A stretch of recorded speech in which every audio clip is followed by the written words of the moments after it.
Assalamualaikum warahmatullahi wabarakatuh. Selamat siang semuanya. Perkenalkan, kami dari kelompok 1 yang beranggotakan saya Unix Carrera.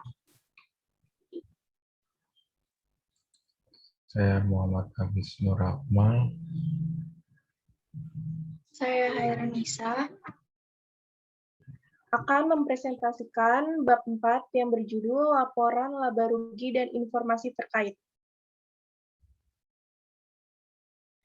Bab 4, Laporan Laba Rugi dan Informasi Terkait. Tujuan pembelajarannya, setelah mempelajari bab ini, kita diharapkan dapat yang pertama, mengenali penggunaan dan batasan laporan laba rugi. Yang kedua, menggambarkan isi dan format laporan laba rugi. Yang ketiga, kita akan membahas bagaimana melaporkan berbagai item pendapatan. Yang keempat, kita akan menjelaskan pelaporan perubahan dan kesalahan akuntansi. Yang kelima, kita akan menggambarkan laporan ekuitas terkait.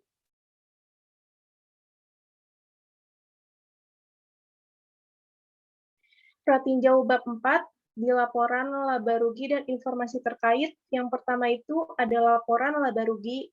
Yang pertama itu kita ada kegunaan laporan laba rugi. Yang kedua ada batasan laporan laba rugi. Dan yang terakhir ada kualitas penghasilan.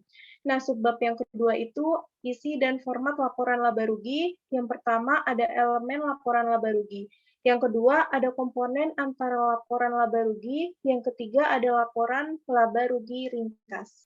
Yang ketiga, ada melaporkan berbagai item pendapatan. Yang pertama, itu ada laba kotor. Yang kedua, ada pendapatan dari operasi.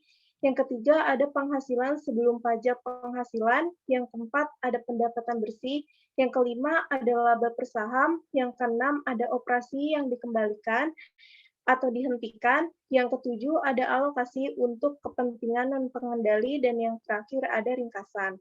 Subbab yang keempat itu ada perubahan dan kesalahan akuntansi. Yang pertama itu ada perubahan prinsip akuntansi. Yang kedua ada perubahan estimasi akuntansi. Yang ketiga ada koreksi kesalahan, dan yang terakhir ada ringkasan. Subbab yang kelima yaitu ada laporan ekuitas terkait. Yang pertama itu ada laporan laba ditahan, yang kedua ada laporan laba rugi komprehensif, dan yang terakhir ada laporan perubahan ekuitas.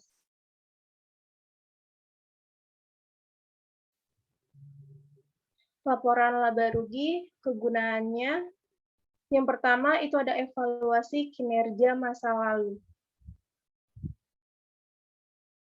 Lalu yang kedua itu ada memprediksi kinerja masa depan. Dan yang terakhir itu membantu menilai resiko atau ketidakpastian dalam mencapai arus kas masa depan. Keterbatasan dalam laporan laba rugi itu adalah perusahaan menghilangkan item yang tidak dapat diukur dengan andal. Penghasilan angka adalah dipengaruhi oleh metode akuntansi yang digunakan, dan pengukuran pendapatan melibatkan penilaian. Kualitas penghasilan. Perusahaan memiliki insentif untuk mengelola penghasilan. Yang pertama itu untuk memenuhi target pendapatan, atau yang kedua itu untuk membuat pendapatan terlihat kurang beresiko. Manajemen laba. Manajemen laba adalah waktu pendapatan yang direncanakan, pengeluaran, keuntungan, dan kerugian untuk memuluskan pendapatan. Kualitas penghasilan itu akan berkurang jika pendapatan manajemen menghasilkan informasi yang kurang berguna untuk memprediksi pendapatan dan arus kas masa depan.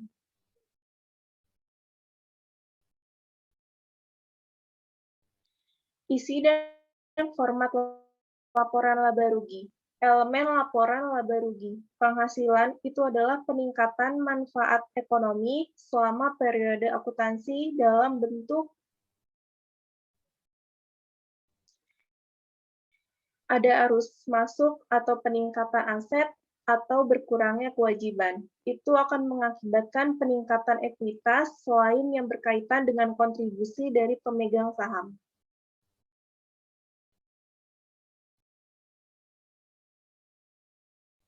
Mencangkup pendapatan dan keuntungan. Yang pertama itu pendapatan adalah kegiatan yang biasa dilakukan oleh perusahaan. Yang kedua itu keuntungan mungkin atau mungkin tidak timbul dari kegiatan biasa. Pendapatan akun itu ada 3, itu penjualan, biaya, dan minyak. Serta dividen. Menyewa. Memperoleh akunnya itu untuk keuntungan dari penjualan aset jangka panjang dan keuntungan yang belum direalisasi pada perdagangan surat berharga.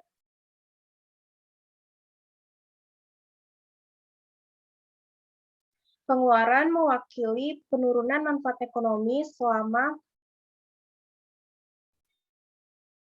periode akuntansi dalam bentuk dari arus keluar atau penipisan aset atau timbulnya kewajiban. Ia mengakibatkan penurunan ekuitas selain yang berkaitan dengan distribusi kepada pemegang saham. Pengeluaran termasuk baik biaya maupun kerugian. Pengeluaran itu kegiatan biasa yang dilakukan oleh perusahaan tadi, dan kerugian mungkin timbul atau tidak dari aktivitas biasa. Akun pengeluaran itu ada harga pokok penjualan, depresiasi, minat, sewa gaji dan upah, serta pajak. Serta akun ruginya itu ada kerugian atas biaya restrukturisasi, kerugian atas penjualan aset jangka panjang, kerugian yang belum direalisasi pada jual beli surat berharga. Ini merupakan laporan laba rugi komponen menengah. Perusahaan umumnya hadir beberapa atau semua bagian ini dan total dalam laporan laba rugi. Yang pertama itu ada penjualan atau pendapatan, yang kedua itu ada harga pokok penjualan, laba kotor. Yang ketiga ada biaya-biaya untuk penjualan, yang keempat itu ada biaya administrasi atau umum. Yang kelima ada pendapatan dan beban lainnya, itu ada pendapatan dari operasi. Yang keenam itu ada biaya pembiayaan, itu ada penghasilan sebelum pajak penghasilan. Yang ketujuh itu ada pajak penghasilan, yaitu penghasilan dari operasi berkelanjutan. Yang kedelapan itu dihentikan operasi, itu ada batas pemasukan. Yang kesembilan itu ada kepentingan dan pengendali. Dan yang kesepuluh itu ada laba per saham. Ini merupakan contoh dari format laporan laba rugi, termasuk semua item utama di daftar sebelumnya, kecuali untuk operasi yang dihentikan.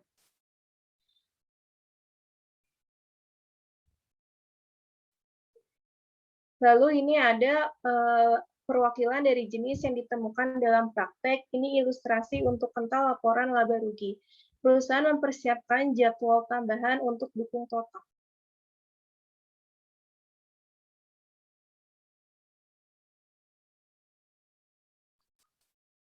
Selanjutnya akan dibacakan oleh Akmal.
Laba kotor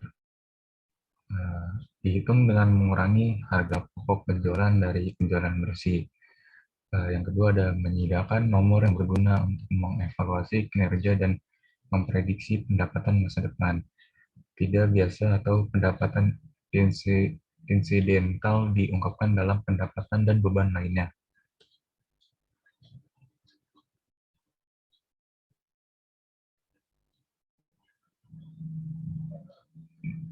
melaporkan berbagai item pendapatan dari operasi, yaitu yang pertama ditentukan dengan mengurangi beban penjualan dan administrasi serta pendapatan dan beban lain-lain dari laba kotor.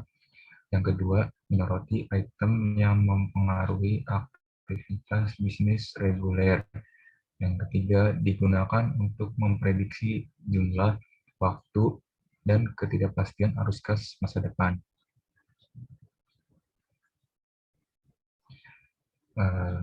Pendapatan dari operasi, ada klasifikasi biaya, itu ada alam. Yang pertama ada biaya dari bahan digunakan. Yang kedua langsung tenaga kerja terjadi. Yang ketiga biaya penerimaan. Dan yang keempat biaya iklan. Fungsi yang pertama itu keuntungan karyawan.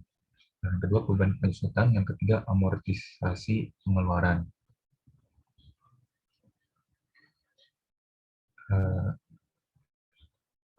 Fungsi yang pertama ada harga pokok penjualan, yang kedua biaya-biaya untuk penjualan, yang ketiga ada biaya administrasi. Kasih ilustrasinya, perusahaan dari Telaris.com melakukan jasa audit, pajak, dan konsultasi. Ini memiliki pendapatan dan biaya berikut. Service revenue-nya 400.000 euro, cost of service-nya ada staff salaries related to various service perform itu sebesar 145.000, service expense-nya related to various service performance itu ada 10.000, lalu ada selling expense-nya, ada advertising cost-nya 20.000, lalu ada entertainment expense-nya sebesar 3.000. Lalu ada administrative expense-nya, ada utilities expense sebesar 5.000 dan depreciation on building sebesar 12.000.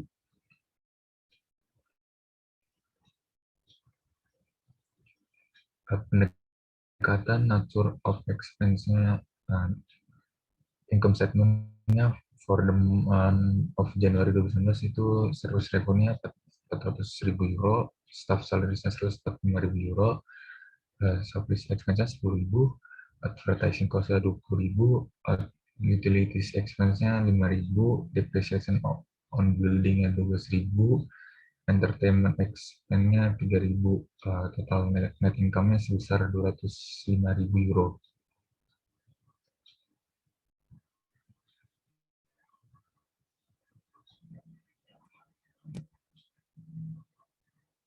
Lalu ada pendekatan fungsi pengeluaran, service revenue-nya 400.000 euro, untuk cost of services 150.000, selling expense-nya 23.000, administrative expense-nya 17.000, total net income-nya itu sebesar 205.000 euro.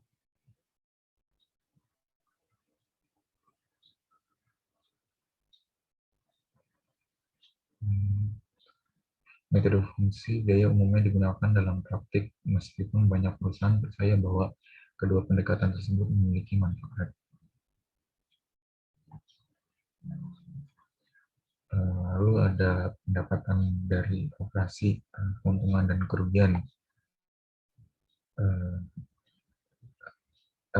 Restructuring charge-nya itu sebesar 202 dan write-downs gains atau losses on asset sales itu sebesar 289.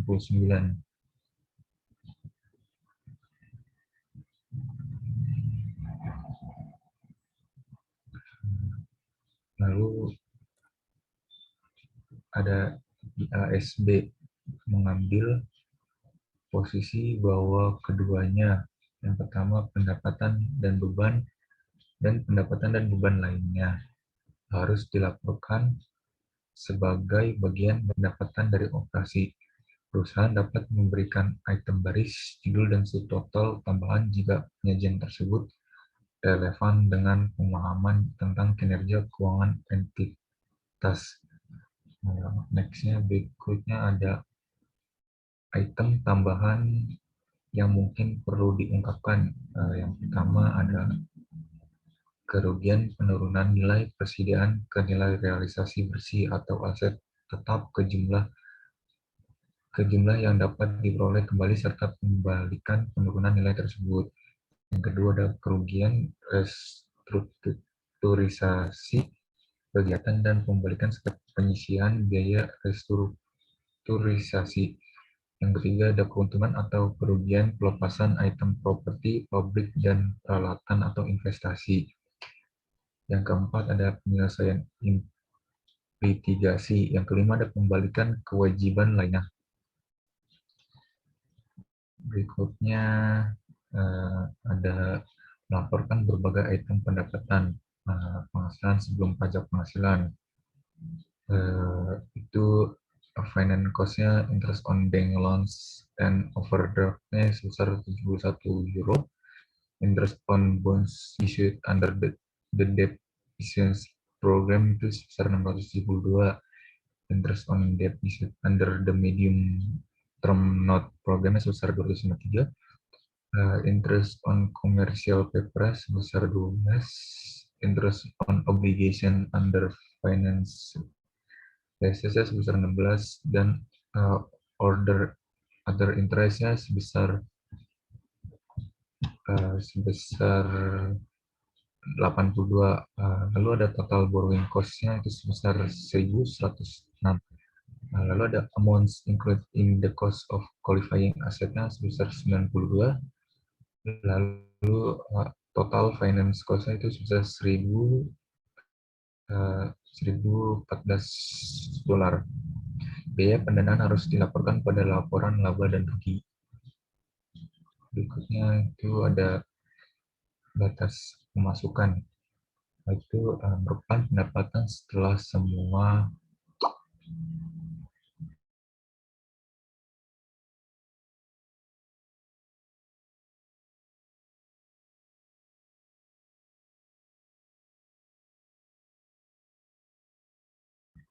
pendapatan dan pengeluaran sebagai ukuran paling penting dari keberhasilan atau.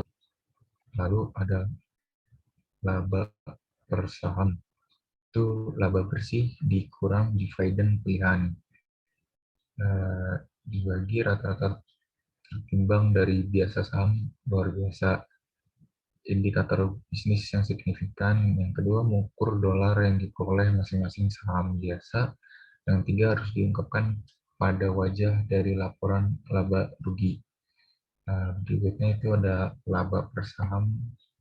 Ilustrasinya ada Lancer Inc. melaporkan laba bersih sebesar 350.000 dolar. Perusahaan mengumumkan dan membayar dividen refund sebesar 50.000 dolar untuk tahun tersebut.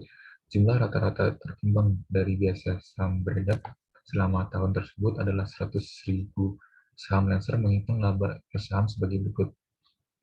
Untuk rumusnya, laba bersih dikurang dividen pilihan dibagi rata-rata tertimbang dari biasa saham atau luar biasa.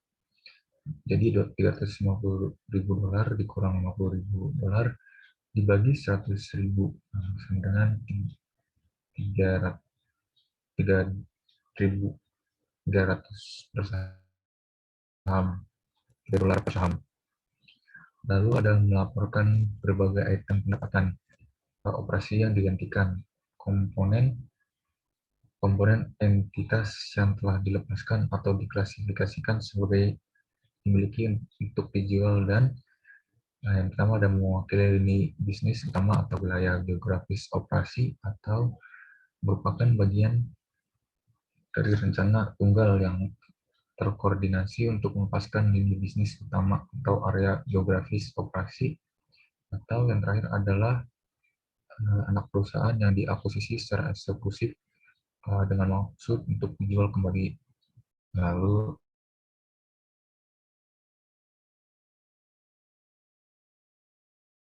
ada perusahaan melaporkan sebagai operasi yang dilakukan.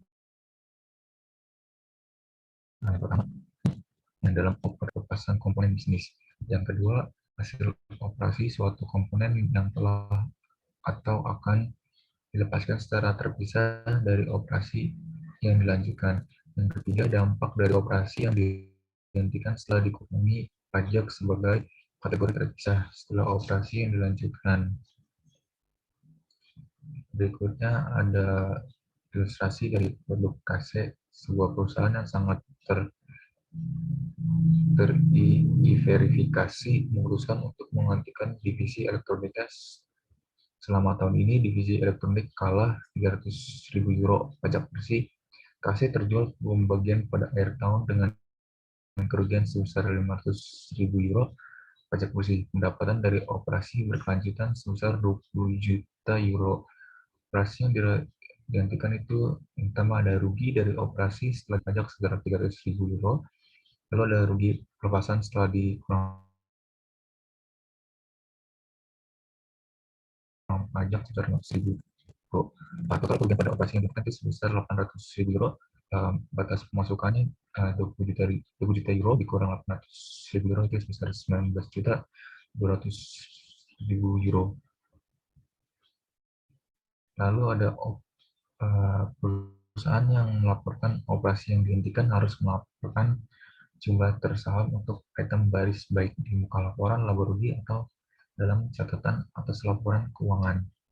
Nah, itu ada sales revenue-nya sebesar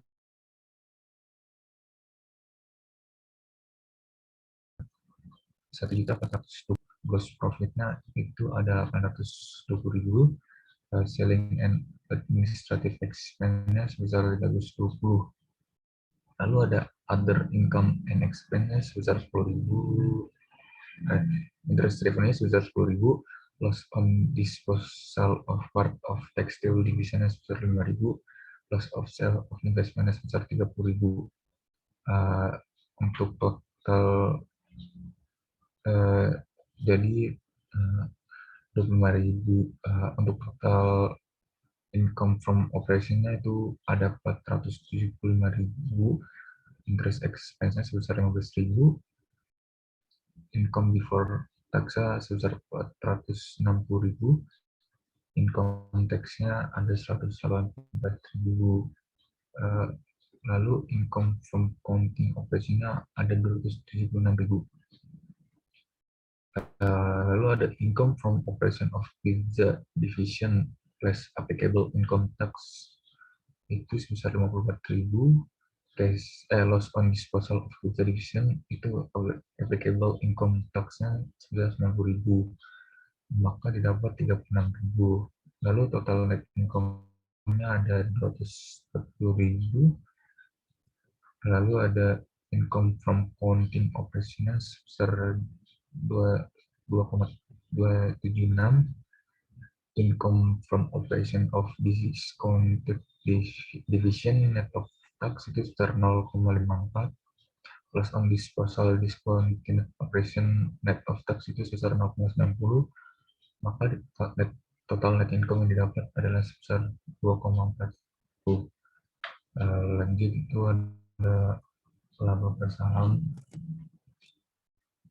Aquito Industries SA income statement-nya pada year ended Desember 31, 2019. Sales revenue itu sebesar 1.420.000,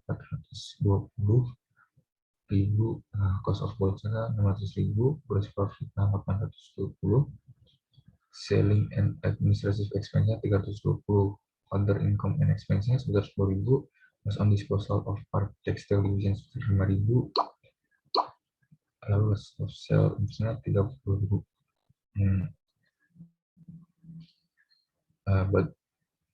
Bisa dilihat itu maka bagi dengan rata-rata terimbang saham yang beredar EPS, lalu melaporkan berbagai item pendapatan. Yang pertama, alokasi pajak intra-periode menghubungkan beban pajak penghasilan dengan item tertentu yang menimbulkan besarnya pajak persediaan. Pada laporan laba rugi, pajak penghasilan dialokasikan untuk yang pertama penghasilan dari melanjutkan operasi, yang kedua operasi yang dilanjutkan, biarkan pajak mengikuti pendapatan. Lalu ada alokasi pajak intra-periode, operasi yang dihentikan keuntungan. Ilustrasinya Schindler AG memiliki penghasilan sebelum pajak penghasilan sebesar 250.000 euro. Ini memperoleh dari 100.000 euro dari pajak yang dihentikan dengan asumsi tarif pajak penghasilan 30%. Schindler menjanjikan informasi berikut pada laporan laba rugi. Income before income tax-nya itu sebesar 250.000 euro, ada income tax-nya 75.000 euro, income from continuing operation-nya sebesar 175.000, lalu gain on discontinued operation-nya itu sebesar 100.000 euro, plus applicable income tax-nya sebesar 40.000. Total didapatnya 70.000. Lalu total income-nya sebesar 245.000 euro. Lalu ada operasi yang dihentikan rugi. Schindler AG memiliki penghasilan sebelum pajak penghasilan sebesar 250.000 euro. Ini memiliki kehilangan dari 100.000 euro dari operasi yang dihentikan dengan asumsi tarif pajak penghasilan 30%. Schindler menyajikan informasi berikut pada laporan laba rugi. Income before income tax itu sebesar 250.000 euro, income tax sebesar 75.000, lalu income from continuing operation-nya sebesar 175.000, plus from discontinued operation-nya sebesar 100.000, applicable income tax reduction-nya sebesar 30.000, maka totalnya 70.000. Lalu total net income-nya sebesar 105.000 euro. Lalu ada operasi yang dihentikan. Rugi. Perusahaan juga dapat menaruhkan dampak pajak dari item yang dihentikan dengan cara mengungkapkan catatan. Income before income tax ada 250 euro, income tax 75.000, income from continuing operation ada 75.000, loss on discontinued operation and less applicable-nya income tax reduction note 1 itu sebesar 70.000, maka total net income-nya 105.000 euro. Lalu ada melaporkan berbagai item pendapatan alokasi untuk kepentingan non-pengendali. Ketika sebuah perusahaan mempersiapkan laporan laba rugi, konsolidasi IFRS mensyaratkan bahwa laba bersih dialokasikan untuk pengendalian dan kepentingan non-pengendali. Alokasi ini dilaporkan di bagian bawah laporan laba rugi setelah batas pemasukan. Net income-nya sebesar 164.489 dolar. Shareholders of book-nya sebesar 120.000 dolar. Non-controlling interest-nya sebesar 489.000. Lalu ada di bawah ini adalah beberapa informasi keuangan yang terkait dengan Flyer Group, hitung yang berikut ini. Pendapatan beban lainnya itu ada 800.000 euro, pendapatan dari operasi dianjurkan sebesar 100.000, penghasilan kompresif 10.000, pendapatan bersih 90.000, pendapatan dari operasi 220, beban penjualan dan administrasi 500.000, penghasilan sebelum pajak penghasilan 200.000, maka totalnya menjadi 80.000 euro. Sebelum ini juga ada beberapa informasi tentang informasi keuangan yang terkait dengan Flyer Group, hitung sebagai berikut. Ada 800.000 euro untuk pendapatan, 100.000 dari operasi yang dilanjutkan, penghasilan kompresif 10.000, pendapatan dari 90.000, pendapatan dari operasi 220, beban dan penjualan administrasi sebesar 500.000, penghasilan sebelum pajak itu ada 200.000, maka 20.000 dolar euro.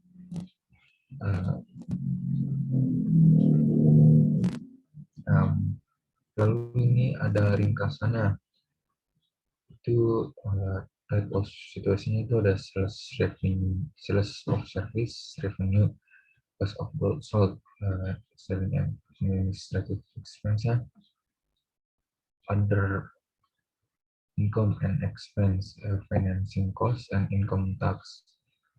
Di kriterianya itu harus revenue arising from the ordinary activities of the company.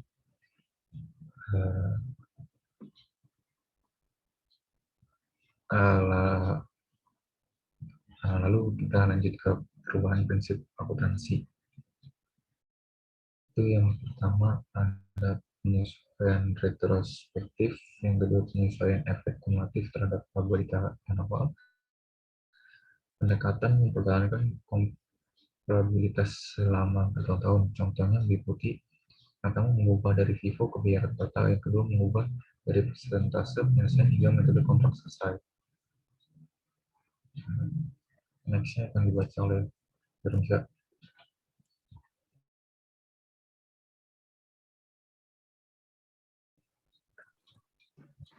Perubahan prinsip akuntansi. Perubahan prinsip akuntansi pada Gilbert Inge memutuskan pada bulan Maret 2019 untuk mengubah dari FIFO menjadi harga persediaan rata-rata tertimbang. Penghasilan Gilbert sebelum pajak menggunakan metode rata-rata pertimbang yang baru dalam 2019 adalah $30.000. Tahun 2017, FIFO-nya ada $40.000,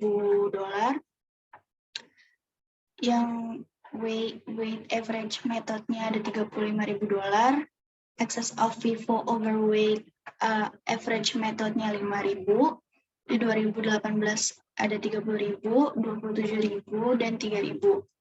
The excess of FIFO overweight average method totalnya ada $8.000. Selanjutnya,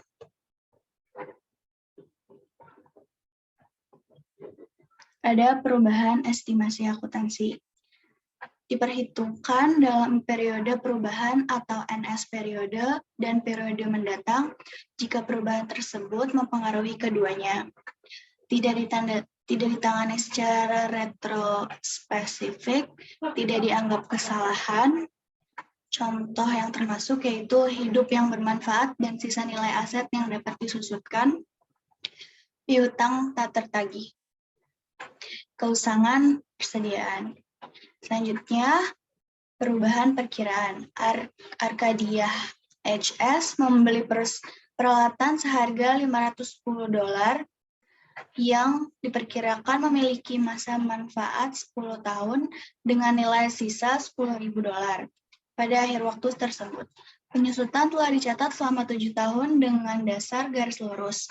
Di dalam 2019, tahun ke-8, ditentukan bahwa perkiraan umur total harus 15 tahun dengan nilai sisa $5.000 pada akhir itu. Pertanyaannya, apakah penyusutan tahun-tahun sebelumnya perlu disajikan kembali? Yang kedua, hitung biaya penyusutan untuk tahun 2019. Perubahan estimasi akuntansi yang pertama, biaya peralatannya sebesar $510.000, sisanya adalah $10.000. Dasar yang dapat disusutkan masa manfaat yaitu adalah $500.000. Pertama ditetapkan NBF pada tanggal perubahan estimasi. Yang selanjutnya totalnya adalah depresiasi tahunan yaitu sebesar $50.000 dikali 7 tahun sama dengan $350.000. Neraca keuangan pada 31 Desember 2018, aset tetap yaitu ada peralatan, akumulasi penyusutan, dan nilai buku bersih atau NBF. Peralatan sebesar $510.000, akumulasi penyusutan yaitu $350.000, dan NBF-nya sebesar $160.000.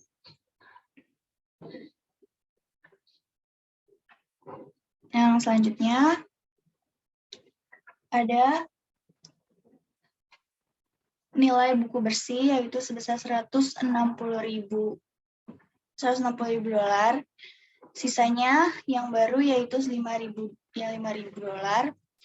Dihitung pada perhitungan beban penyusutan untuk 2019. Hasilnya adalah $155.000. Pada masa manfaat tersisa 8 tahun, depresiasi tahunannya yaitu sebesar $19.375. Entry untuk jurnal 2019 adalah beban penyusutan pada akumulasi penyusutan sebesar $19.375.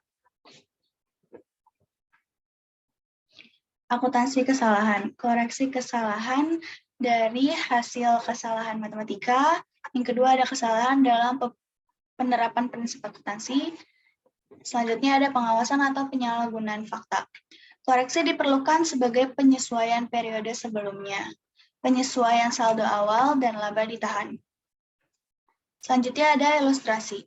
Di dalam 2019, Tesang Ltd menentukan bahwa itu salah melebih-lebihkan piutang dan mendapatkan penjualannya dengan $100.000 di dalam 2018. Di dalam 2019, Tesang membuat entry berikut untuk mengkoreksi kesalahan ini, yaitu akunnya adalah laba ditahan pada piutang usaha sebesar 100.000. Ringkasan dari kesalahan akuntansi. Yang pertama ada jenis situasi, kriteria, contoh, dan penempatan pada laporan laba rugi. Yang pertama adalah jenis situasi, yaitu perubahan dalam prinsip akuntansi. Yang kedua kriteria, yaitu perubahan dari satu prinsip akuntansi yang berlaku umum ke yang lain. Yang ketiga ada contoh, perubahan dasar penetapan harga persediaan dari FIFO menjadi biaya rata-rata. Nah, yang terakhir yaitu penempatan pada laporan laba rugi, yaitu menyusun kembali laporan laba rugi tahun-tahun sebelumnya dengan dasar yang sama dengan prinsip yang baru diadopsi.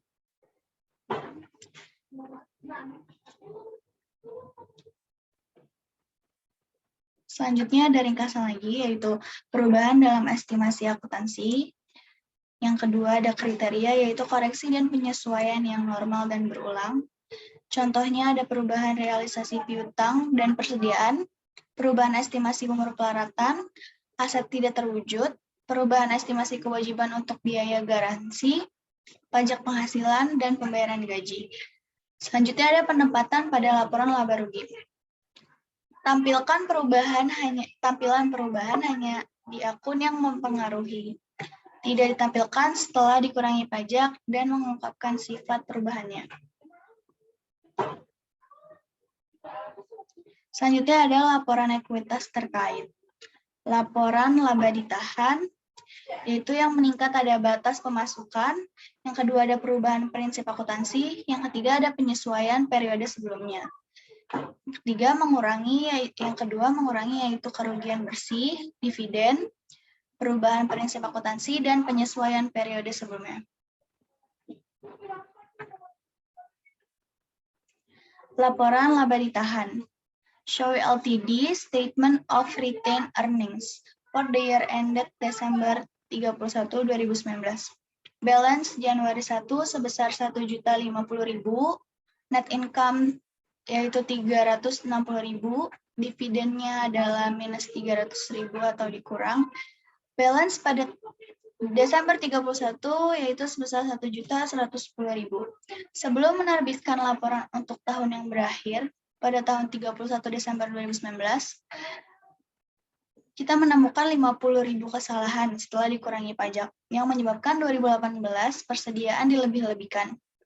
Persediaan yang dilebih-lebihkan menyebabkan COGS lebih rendah dan dengan demikian laba bersih menjadi lebih tinggi dalam 2018. Apakah penemuan ini berdampak pada laporan laba ditahan untuk 2019? Pembatasan laba ditahan diungkapkan, yaitu yang pertama ada dalam catatan laporan keuangan, yang kedua adalah sebagai laba ditahan yang disediakan. Pendapatan komprehensif. Semua perubahan ekuitas selama satu periode, kecuali yang dihasilkan dari investasi oleh pemilik dan didistribusikan kepada pemilik. Termasuk semua pendapatan dan keuntungan, beban dan kerugian yang dilaporkan dalam laba bersih, dan semua keuntungan dan kerugian yang melewati laba bersih tetapi mempengaruhi ekuitas. Ini ada batas pemasukan. Dari income statement ditambah menjadi penghasilan komprehensif lainnya, yaitu keuntungan dan kerugian yang belum direalisasi pada ekuitas non-perdagangan sekuritas. Yang kedua ada keuntungan dan kerugian translasi mata uang asing dan dilaporkan dalam ekuitas. Selanjutnya, perusahaan harus menampilkan komponen pendapatan komprehensif lain dengan salah satu dari dua cara, yaitu cara yang pertama adalah pernyataan kontinu tanggal atau pendekatan satu pernyataan. Dan yang kedua adalah dua laporan laba rugi bersih dan penghasilan komprehensif lain yang terpisah namun berurutan, atau dua pernyataan mendekati. Selanjutnya ada keuntungan tidak memerlukan pembuatan laporan keuangan, dan kerugian laba bersih terkubur sebagai subtotal pada kenyataan.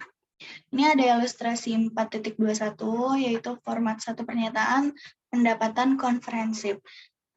Statement of Comprehensive Income for the year ended Desember 31, 2019.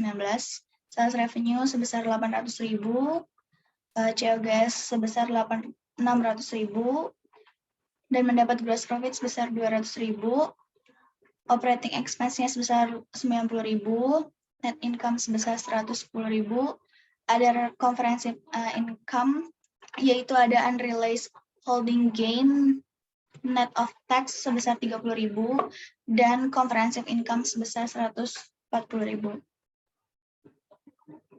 Kedua ada pendapatan komprehensif atau pendekatan dua pernyataan.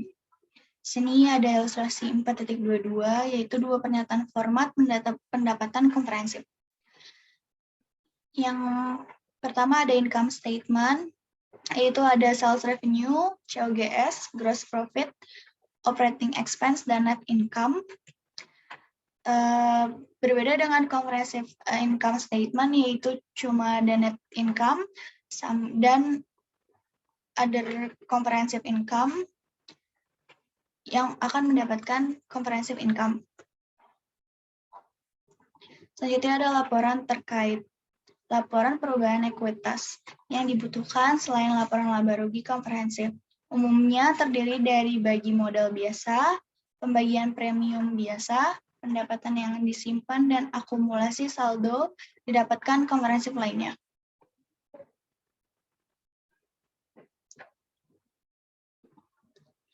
Melaporkan perubahan dalam setiap akun ekuitas dan total ekuitas untuk periode tersebut, termasuk yang berikut ini. Yang pertama ada akumulasi komprehensif pendapatan untuk periode tersebut.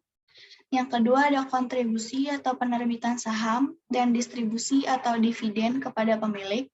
Yang ketiga ada rekonsiliasi jumlah tercatat setiap komponen ekuitas dari awal sampai akhir periode. Ini ada ilustrasi 4.23 yaitu statement of change in equity. Ada beginning balance, net income, dividends, other comprehensive, yaitu isinya ada income, ada unrealized holding gain net of tax, dan yang terakhir ada ending balance. Terlepas dari format tampilan yang digunakan Vigel, melaporkan akumulasi pendapatan komprehensif lainnya dari 90.000 euro pada bagian ekuitas laporan posisi keuangan sebagai berikut. GIL SPA, Statement of Financial Position as of December 31, 2019, Equity Section. Equity yaitu ada share capital ordinary sebesar 300.000, yang kedua ada retained earnings sebesar 150.000, dan yang ketiga ada accumulated other comprehensive income sebesar 90.000. Total equity-nya adalah 540.000. Selanjutnya kami akan membahas soal-soal. Soal pertama akan dibacakan oleh Onyx Sekarara. Yang pertama itu kita ada E3.1 atau di LO2, analisis transaksi perusahaan jasa. Edo adalah akuntan publik berlisensi. Selama bulan pertama operasi bisnisnya atau kepemilikan tunggal, peristiwa dan transaksi berikut terjadi. Di tanggal 2 April, itu ada menginvestasikan $30.000 tunai dan peralatan senilai $14.000 dalam bisnis. Lalu, memperkerjakan asisten administrasi dengan gaji $290 per minggu dibayarkan setiap bulan. Di tanggal 3, itu membeli perlengkapan secara kredit $700 debit akun aset. Tanggal 7, itu membayar sewa kantor sebesar $600 untuk bulan tersebut. Tanggal 11, itu menyelesaikan tugas pajak dan menagih klien $1.100 untuk pelayanan yang diberikan. Gunakan akun pendapatan layanan. Di tanggal 12, itu menerima uang muka $3.200 untuk penugasan konsultasi manajemen. Di tanggal 17, itu ada menerima uang tunai sebesar $2.300 untuk jasa yang diselesaikan untuk Fereni CEO. Di tanggal 21, membayar biaya asuransi $110. Di tanggal 30 itu ada membayar asisten administrasi $1.160 untuk bulan tersebut.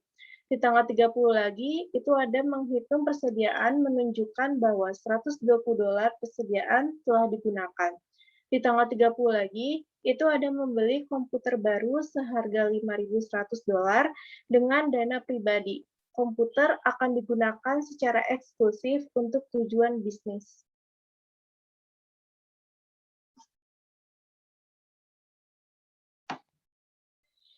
Jawabannya itu, jurnalnya untuk tanggal 2 April itu ada uang tunai di debit atau kas sebesar 30.000, peralatan juga di debit sebesar 14.000, lalu di kreditnya itu ada modal pemilik itu di kredit sebesar 44.000. Tanggal 2 itu lagi itu tidak ada entry karena bukan transaksi. Di tanggal 3 itu jurnalnya itu perlengkapan di debit sebesar 700, di akun kreditnya itu ada akun hutang sebesar 700. Di tanggal 7 itu ada biaya sewa di debit sekitar $600, lalu di kreditnya itu ada uang tunai sebesar 600. Di tanggal 11 itu di debitnya ada piutang usaha sebesar 1.100, di kreditnya itu ada pendapatan jasa di kredit sebesar 1.100.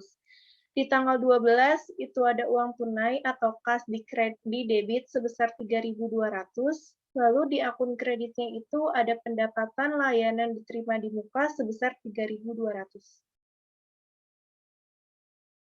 Di tanggal 17 itu tunai atau kas itu sebesar 5.290,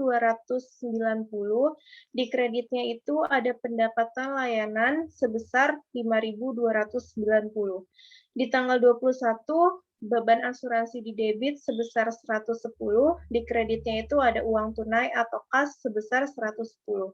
Di tanggal 30 ada gaji dan beban upah sebesar 1.160 di debit, dan di kreditnya itu ada uang tunai atau kas sebesar 1.160. Di tanggal 30 lagi itu ada pendapatan perlengkapan sebesar 110 di debit, dan di kreditnya itu ada perlengkapan sebesar 120. Di tanggal 30 ada perlengkapan sebesar 5.100 di debit, dan di kreditnya itu ada modal pemilik sebesar 5.100.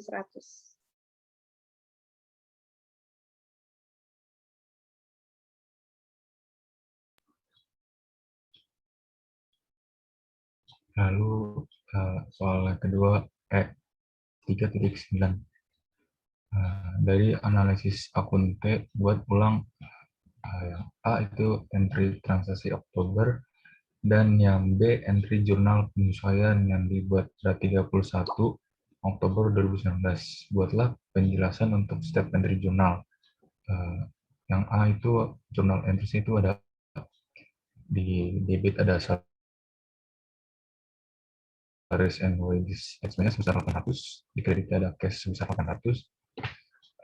Di tanggal 10 itu ada account receivable 2.100 di debit, lalu di kredit ada service revenue itu sebesar 2.100, lalu ada cash sebesar 650.000 di debit, lalu ada unearned service revenue 650 di kredit.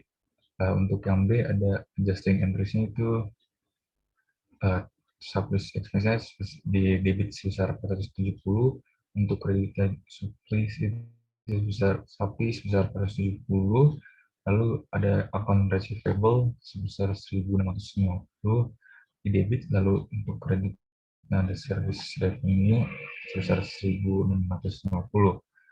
Lalu ada salaries and wages expenses sebesar 600 di debit, dan salaries and wages payable 600 di kredit. Unearned service revenue-nya 400 di debit, lalu service revenue-nya 400 di kredit.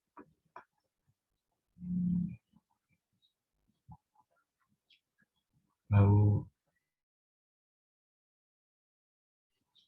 bacaan oleh Veronica. Selanjutnya ada soal E3.17, yaitu Schneider Miniature Golf and Driving Range. Dibuka pada 1 Maret oleh Mickey Schneider. Peristiwa dan transaksi terpilih berikut terjadi selama bulan Maret. 1 Maret menginvestasikan 60.000 secara tunai dalam bisnis dengan imbalan saham biasa. Tanggal 3 Maret membeli tanah golf Michelle Wee seharga 38.000 tunai. Harganya terdiri dari tanah $10.000 dan membangun sebesar $22.000 dan peralatan yaitu $6.000. Tanggal 5 adalah mengiklankan pembukuan driving range dan lapangan golf mini, membayar biaya iklan sebesar $1.600. Tanggal 6 membayar tunai sebesar $1.480 untuk polis asuransi 1 tahun. Tanggal 10 yaitu membeli peralatan golf seharga $2.500 dari Young Company terutang dalam 30 hari. Tanggal 18 menerima biaya golf sebesar $1.200 secara tunai. Tanggal 25 mengumumkan dan membayar dividen tunai sebesar $1.000. Tanggal 30 membayar upah sebesar $900. Tanggal 30 membayar perusahaan muda secara penuh. Tanggal 31 menerima $750 dari biaya tunai. Ya, selanjutnya yaitu Schneider menggunakan akun berikut, yaitu kas, asuransi dibayar di muka, tanah, bangunan, peralatan, hutang, saham biasa, dividen, pendapatan jasa, beban iklan, dan beban gaji, dan upah. Instruksi, yaitu buatlah jurnal transaksi bulan Maret, dan berikan penjelasan untuk entry jurnal. Yaitu ada jurnal-jurnal, tanggal 1 ada cash pada common stock sebesar 60.000. Yang ketiga ada land, building, equipment pada cash, yaitu land sebesar 10.000, building sebesar 22.000, equipment sebesar 6.000, dan cash-nya sebesar 38.000. Tanggal 5 ada advance expense pada cash sebesar 1.600. Yang tanggal 6 ada prepaid insurance pada cash sebesar 1.480. Tanggal 10 ada equipment pada account payable sebesar 2.500. Tanggal 13 ada cash pada revenue sebesar 1.200. Tanggal 25 ada dividen pada cash sebesar 1.000. Tanggal 30 ada wage expense sebesar 900. Selanjutnya ada account payable sebesar 2.000. Account payable pada cash sebesar 2.500. Dan yang terakhir ada cash pada revenue sebesar 750.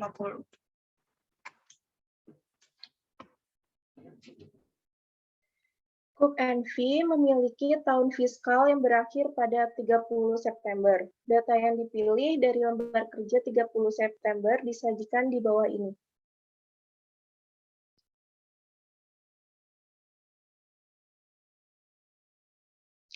Instruksinya, yang A itu menyiapkan lembar kerja yang lengkap, yang B menyiapkan laporan posisi keuangan yang diklasifikasikan. Catatan, 10.000 euro dari hipotek yang harus dibayar kepada kami untuk pembayaran di tahun berikutnya. Yang C, buatlah jurnal penyesuaian dengan menggunakan lembar kerja sebagai dasarnya. Yang D, buatlah jurnal penutup dengan menggunakan lembar kerja sebagai dasarnya. Siapkan neraca saldo setelah penutupan. Yang pertama itu worksheet. Cookie Company worksheet for the month ended September tanggal 30 2017. Akun cash di trial balance-nya itu di debit sebesar 37.400, supplies-nya itu di debit sekitar 18.600, prepaid insurance di debit sebesar 31.900, land di debit sebesar 80.000, equipment di debit sebesar 120.000. Accumulated depreciation equipment itu dikredit sebesar 36.200, account payable dikredit sebesar 14.600, unearned service revenue di debit dikredit sebesar 2.700, mortgage payable dikredit sebesar 50.000, common stock dikredit sebesar 107.700, retained earning 1 September 2017 itu dikredit sebesar 2.000. Dividen didebit sekitar 14.000, service revenue dikredit sekitar 278.500. Salaries and wage expense didebit sekitar 109.000, maintenance and repairs expense-nya itu didebit sekitar 30.500. Advertising expense didebit sekitar 9.400, utilities expense didebit sekitar 16.900, property tax expense di debit sebesar 18.000, interest expense di debit sekitar 6.000, dan totalnya itu di debit dan kreditnya 491.700. Lalu di adjustment, di cash-nya itu nggak ada, di supplies-nya itu di kredit sekitar 14.400, prepaid insurance-nya di kredit sekitar 28.000. Di accumulated depreciation equipment itu dikredit sebesar 5.800. Lalu ada unearned service revenue di debit sekitar 2.000. Lalu ada service revenue di kredit sebesar 2.000. Ada property tax expense di debit sekitar 3.000. Interest expense di debit sekitar 6.000. Insurance expense itu 28.000 di debit, sama supplies expense-nya di debit 14.400. Interest payable di kredit sekitar 6.000, sama depreciation expense-nya itu 5.800 di debit, dan property tax payable-nya itu di kredit sebesar 3.000. Jadi di total debit dan kredit adjustment itu sekitar 59.200. Lalu di adjusted trial balance-nya itu di cash sebesar 37.400 di debit, supplies di debit sebesar 4.200, prepaid insurance di debit sekitar 3.900, land di debit itu 80.000, equipment di debit sebesar 120.000, accumulated depreciation equipment di kredit sebesar 42.000, account payable di kredit sebesar 14.600, unearned service revenue sebesar 700 di kredit, mortgage payable di kredit itu 50.000, common stock itu di kredit sebesar 107.700, sama retained earning-nya itu di kredit 2.000. Lalu ada dividen di debit sebesar 14.000 di debit. Service revenue di kreditnya itu 280.500, salaries and wage expense-nya itu di debit 109.000, maintenance and repairs expense-nya itu di debit 30.500, advertising expense di debit sebesar 9.400, utilities expense itu di debit sebesar 16.900, property tax expense di debit sebesar 21.000, interest expense itu di debit sebesar 12.000, insurance expense itu di debit sebesar 28.000, supplies expense itu di debit sebesar 14.400, interest payable di kredit sebesar 6.000, depreciation expense itu 5.800, sama property tax payable-nya itu di kredit sebesar 3.000. Jadi total di debit sama kredit itu 506.500.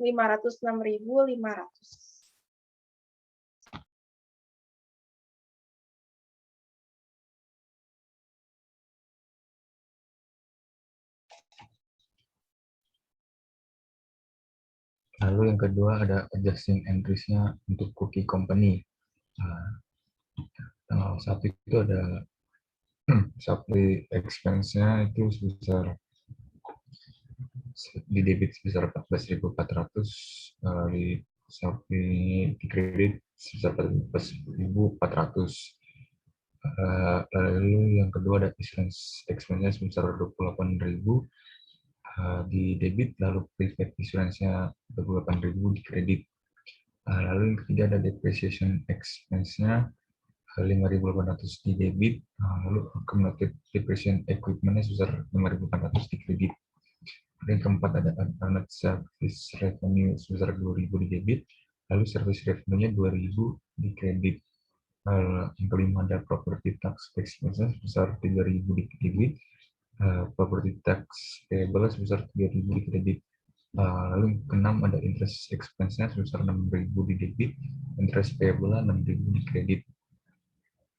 Lalu yang ketiga itu ada closing entries-nya itu pertama itu income summary itu sebesar 280.500 di debit, service revenue-nya 280, 500 di kredit.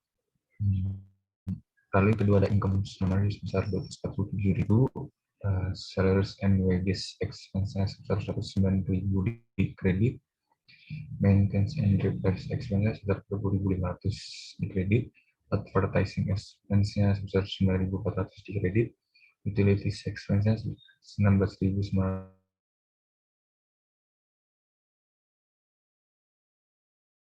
di kredit, property tax expense di insurance expense sebesar 20.000 kredit, publish